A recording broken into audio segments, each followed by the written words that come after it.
week from the LOG, Big Vito LaGrasso here, coming to you live, baby, live. That's right, we're live, baby, live. We're Getting Color. And I have a special guest this week. Noel Harlow LaGrasso has making her debut here on Getting Color. Can you believe it? Noel Harlow LaGrasso. It's me! David Stallworth is virtue is out of commission tonight. He's Summerslamming it, drinking pink Kool-Aid, and having a good time. Looking at Aaron Riff from No DQ's Kitties, and Fra La on Facebook. So let's get down to some things here.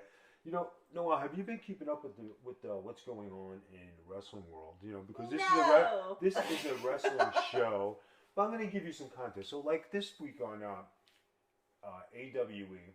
Now, we've been pretty... Isn't it AEW? AEW, right? So, we've been pretty crucial on just the way they book things, right? Correct. And Cody Rhodes has been champion since the beginning, basically, putting himself over. And last night, he lost the AEW title. I saw that. He was defeated by Brodie Lee last night. And I think it was long overdue. I thought Brodie Lee should not have lost, especially with the gimmick that he had from the get-go. And then they wasted him to put over Cody Rhodes when he first got in, and then when nothing. I don't think Cody Rhodes moves the needle to where he's a mega superstar. And I think it got boring, and they finally said, we have to change this. I mean, what do you think about that? I mean, did you see some of the highlights of the show? I saw some of the highlights of the show, and I'm going to say, I like Brodie Lee. I've known him a very, very long time. He's always been a pretty solid big man worker, in my opinion. I always have a little bit of problem, and I think you do too. We've discussed it when the booker puts himself over, kind of never works out. I think Cody Rhodes is a talented person. Vito and I differ on some things, but I've seen him do some things acting-wise that I really appreciated. But I don't think he needs to hold the title. I think that character that's Mr. Brodie Lee character that he has, I think that title, you're right, it would have solidified him from the beginning if he could have had that kind of belt. So yeah, I agree. I think this is a long time coming. I think it's a good direction for them to take. And then, of course, there was the Chris Jericho segment where him and Orange Cassidy have been having a feud, and they're having trilogy. And again, Chris Jericho, being the genius that he is, coming up with the Mimosa Championship, which I think was awesome. I love that. What do you mix Mimosa? Orange juice, which is Orange Cassidy, champagne for La Champion, and when you're getting some bubbly in the orange juice, what do you get? The Mimosa Special. Now, on the interview, on the segment, Chris Jericho indicated that he was the brains behind the Money in the Bank and a lot of matches that originally started in the WWE back in the Attitude Era. I can tell you this. I think Chris Jericho, he wasn't always one of my favorites, but now he actually really is. And he has been on the cusp of a lot of things creative over the past several years, which is neat. And now we're getting to find out some other things that he does. I love this feud with Orange Cassidy. I think the Orange Cassidy gimmick is hysterical. And I know we said before, I'm amazed at some of the stuff that he can do, flips and moves that he could do with his hands in his pockets and stuff. He has a lot of talent. The debate a few weeks ago was one of my favorite segments where he just... Yeah. All of a sudden, he just knew all this stuff, and he was great. He killed it in the debate. That kind of stuff is entertaining to me. And in a time where sometimes matches fall a little flat because we don't have the crowds that we have before. But when you do things that are entertaining for TV, I feel like that captures the imagination a little more. So things like Mimosa Championships and debates on other topics, that kind of stuff captures you and keeps you entertained. I really like that. I thought it was great. And the fact that the one thing I like about Jericho is that he has been taking talents that are not over, who have no credibility, and he's been making them relevant, which is what you're supposed to do. You're supposed to pass it on, something that is old school, something you're taught. That is a lost art in the wrestling business. And I like the fact that Chris Jericho's taken this guy letting them get the rub, just like Jericho's taking a bunch of young stallions over there and trying to make them relevant, which is a great thing because we need more stars in the business. So as we got one bad and one good, Chris Jericho's doing the job over at AEW. Kudos to Chris Jericho because he won't lose a step from it either because he has such a build to himself. He could lose all day, but the character is so over. It's like when Ric Flair was champ in WCW way back in the beginning of NWA Crockett stuff. Ric Flair could lose all day, but he was so over the robes and the women and the limos. Do you remember him losing? Because he lost constantly. But because that gimmick was so overwhelmingly great, I feel like Jericho has that same aura in AEW where the gimmick is so great. He could lose all day and nobody's going to remember. Yeah, I think it's an awesome thing. I said, I think that they got some great things there, some not so great things there. But, we're gonna go off with some good points. Okay, now we're going to turn our attention to the WWE. Can we mention one thing before we get off of AEW? Go ahead. Why the hell are they beating the shit out of Matt Hardy? Holy Moses Malone, did you see the mark that he had across his back and his ass? He's really getting his ass kicked, and I think at this point in his career, he really doesn't need to be getting his ass kicked on that level. Bruises, black and blue, busted open. What is that about? I love Matt Hardy, but that is just keep it strong, man. Keep it strong. Keep it strong. So, next we're going to go into the WWE and something that caught my eye this week, and I think a lot of everybody, something that happened in real life where we had Sonya Deville. There you have it. Sorry, I'm sorry. My apologies. We had Sonya Deville had a predator stalker in her home where she got out safely with Mandy Rose, and I think that's very disturbing, and I think I touched on this last week. People know your address, and they get they think that the wrestler is like part of real life, and that you have certain privileges or rights, and and when it gets to be like someone is in awe of you, and they actually go to your house and they want to cause you harm, I think it's very disturbing. I don't appreciate it at all, and we know about this firsthand. We've had our share. I've had my share of stalkers, and I've had my share of people coming knocking on the door, and but we combined had a stalker that everybody knows about. That right, and I just want to say that I think it's very disturbing. And I think it's terrible that people actually go to these great lengths to cause harm to others. We're supposed to be at all at peace with each other. And, remember, wrestling is a job just like everything else. We're here to entertain you. We're here to cause you happiness and, cause you some sadness when it comes to some things. But, guys, it's a job. Don't take it so seriously. Yeah, that's the thing is you see other actors play roles. Like, you don't think Harrison Ford is Indiana Jones and he's at his house, like, trying to find the Temple of Doom or whatever. That's the example I always use is that you can look at those scenarios and see actors are actors and they do have stalkers, but people see wrestlers and they think that the wrestler is that character, and that's not really the case, obviously. Like, Vito's sitting next to me and he's not wearing a dress. I mean, he's not wearing much, but he's not wearing a dress. It's a character. Vito just played it well. Same with Sonya Deville. Like, he fell in love with this character. He does not know her personally. So tonight is SummerSlam, and we are not watching SummerSlam. But some of the things that I hope that happen tonight, I hope the Fiend can get his mojo back and beat Braun Strowman. So then Braun Strowman join him again. And, recreate the Wyatts, because I think that's something that the WWE is missing. And if they drop the ball on the Wyatt clan and, the Fiend and everything, where do you go from here? There's nowhere for him to go after that. That's one of the things I thought that was pretty important tonight, that he regained the title. Where do you think they're going to go with the Fiend being in the ring with Vince McMahon this week? I hope he chokes him out. Make a storyline out of it. I hope he chokes him out for real. Yeah, but you know what? If the Fiend chokes out Vince McMahon, Who's going to get a match with The Fiend?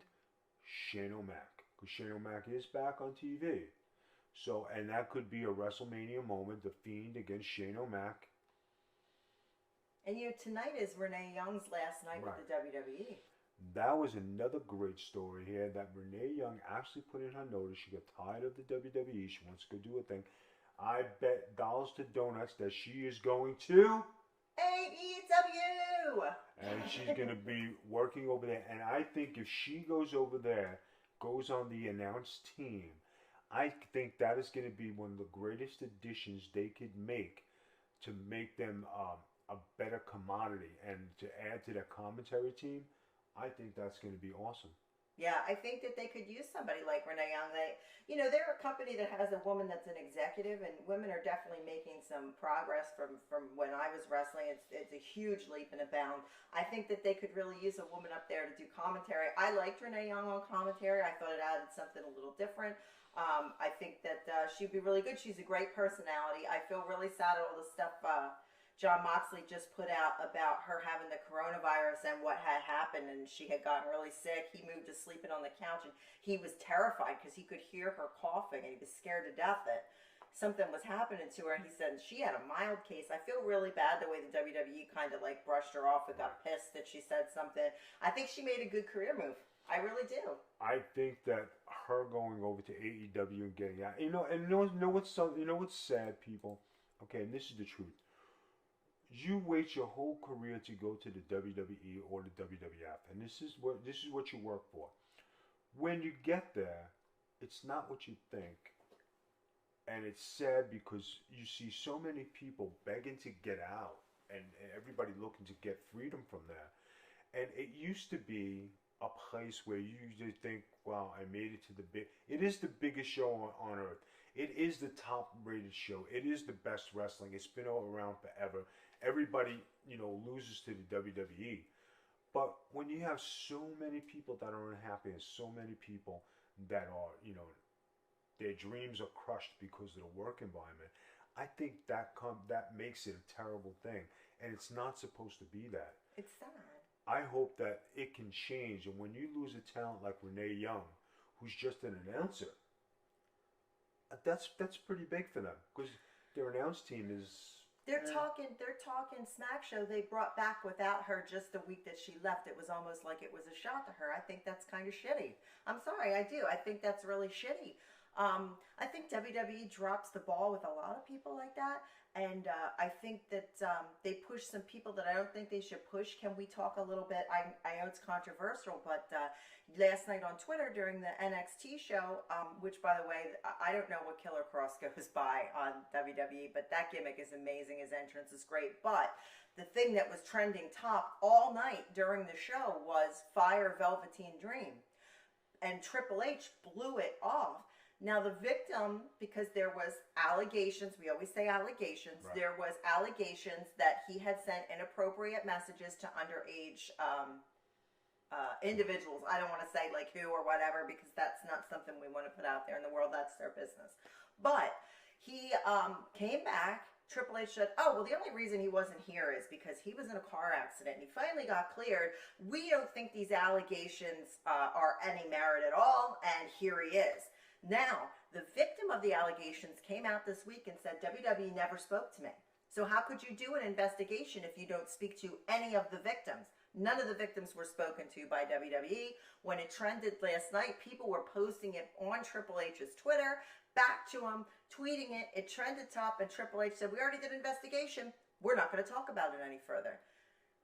Also, there was no anything further with Matt Riddle, where Matt Riddle had these allegations against him during the speaking out movement, and nothing has happened to him. WWE picks and chooses who they treat and how they treat them, correct? When you're hot and on top, you're hot. When you're not, you get the shit. Now, what is your opinion, V, on the on this Velvetine Dream and the fans so hot about it? It trended #1 in the United States last night during the entire show. Guys, it's just like the NFL and any sports. Anything happening in sports, they take it very seriously. Like in NFL, You do something like so minute as even getting a traffic ticket, there's an investigation. You know, you would hope that with everything going on in the world, and like when it comes to underage children and stuff like that, and sending pictures and doing stuff, that you would take it seriously, and it's not to be blown off. Or when somebody makes allegations, you look into it, you know. And for you to blow it off and say we did an investigation, and the victims come up and say nobody talked to me, you're telling on a fib. You know what I mean? You're not true. I think you need to be more thorough. I think it needs to be cleaned up, you know. And if you really care about your people and what you have as a product, you'll go to great lengths to prove their innocence if they're not innocent. Now, the second half of this question I have, by the way, I'm not prepared for the show. I'm just throwing this out there because I got sprung on the last minute. So bear with me for a second. There was a thing put out last night about Lars Sullivan.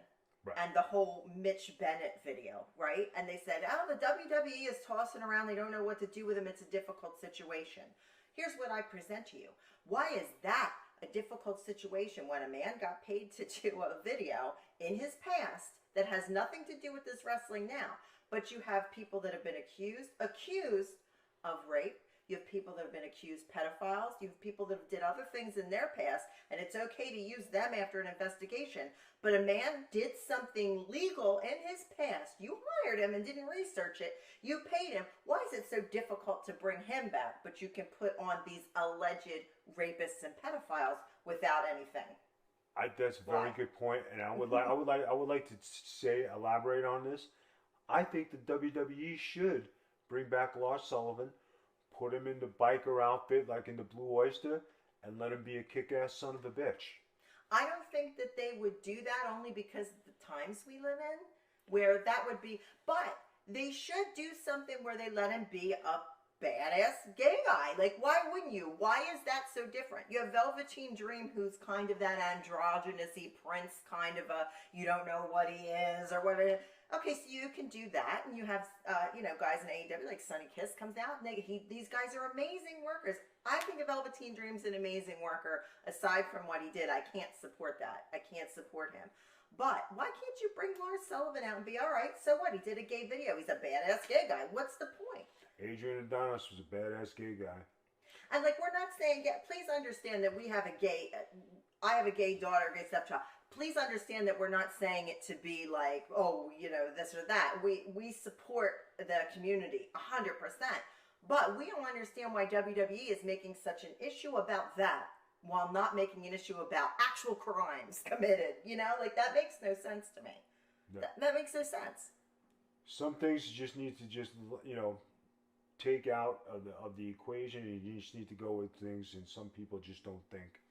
So getting through with that, another topic is Randy Orton and Drew McIntyre going for the title. I think today Drew McIntyre is going to lose his title because the show is flat. He turned into this baby face that nobody really liked, and they put a massive amounts of steam on Randy Orton for him not to fail. And I think he's going to win the title tonight, and especially with them going to that new the ThunderDome. The ThunderDome, that is supposed to be the new revelation. If this is going to happen, you're going to go in there with new champions, a new look, a new concept, and a new theory. How do you feel about this ThunderDome? I got to wait to see it. Yeah, the one thing that bothers me about it, I like the concept. And they could have given it a different name. ThunderDome is for Mad Max. But I like the concept with the lighting and the pyro and it being in the Amway Center. The thing that bothers me visually is looking at all the screens of the people. Because I don't see very good. So having something like that makes it very difficult for me to see what's in front of it. There's a lot of people like me that don't have, 20/20 vision. That might give them a little trouble seeing that kind of thing. Do you think they should maybe dim the screens? Or how do you think that should work? You got to wait till it comes out. You gotta wait till I saw it. That's why I said somebody put a teddy bear front center in their thing. I was hysterical. It was this big ass teddy bear at the center of the ring. But no, I guess we have to see how they pan it out. It's going to be one of those like feeling it out kind of things, I guess. I guess so. All right, guys, that's what we have for you this week. We just wanted to give you a little update and a little show here. So I just want to thank Noel. Noel Harlow for coming on. Thank you for being a special You're hostess not with going the to say mostest. anything about Aaron Rift because I wanted to talk about your.